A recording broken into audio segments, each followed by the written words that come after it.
Because the current education system is read, read, read. It's not do, do, do. It's read, read, read. That's why college and university is a complete waste of time. I did not go to university. The most successful people I know did not go to university. I do not have 4 years to dedicate to sitting there reading books of outdated knowledge when all the latest information in the world's on my internet Google browser for free anyway, and listen to some dork who's never made any money in his life tell me how to live my life.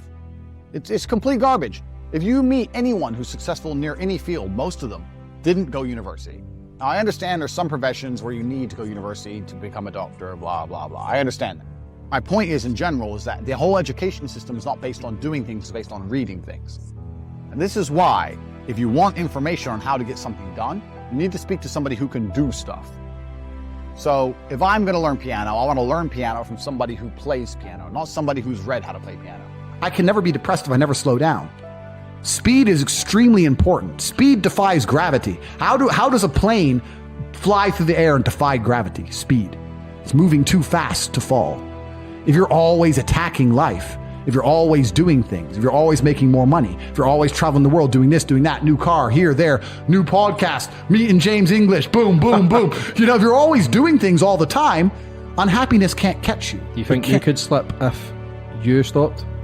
I don't think I would because of how my mind works, but I also know that speed is a fantastic way to be happy all the time. I'm always looking forward to something. I wake up every day excited. I'll go do this today. I'll go do this today. I'll go do this today. And I very much live my life in a frame of, no, I have to do this. It's very much a, I get to do this.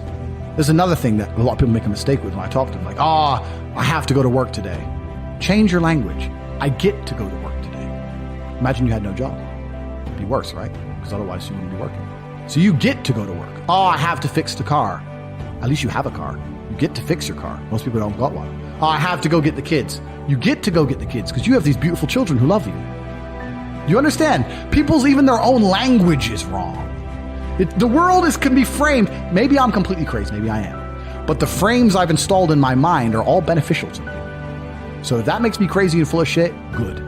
Because I can't become depressed. So you can sit there and tell me I'm full of shit while you're depressed and I'm happy. And I would never want to adopt the thinking of a depressed person. So if you're depressed and telling me I'm full of shit, I don't want to think like you anyway. I made this for all young men. So if you have a son or a young guy you know or a young guy yourself, this is the knowledge that you're only going to learn the hard way. And even after I tell you, you're still not going to implement it because you don't learn anything unless it's learned the hard way. But at least if I tell you in advance when it happens, you can be like, oh yeah, I should listen. So I'll tell you a few of my found here. Young kings, how good are you on your worst day? Are you good enough on your worst day to beat your opponent on their best day? This is the key to unlimited success. This was said to me by my kickboxing coach. He said, we have to train like you're going to fight on your worst day. You might have a cold, you might have COVID, car might have broke down, bad night's sleep, who knows? And he might have everything going right. Perfect day for him. It's been the best week of his life. If you get knocked out, are people going to start talking about, oh yeah, he got knocked out, but it was his worst day, and the other guy's best, or are they just going to say you lost?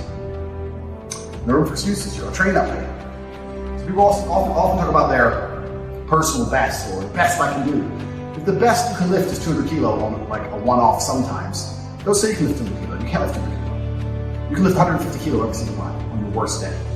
That's where your real performance level is, your worst day. Keep that in mind.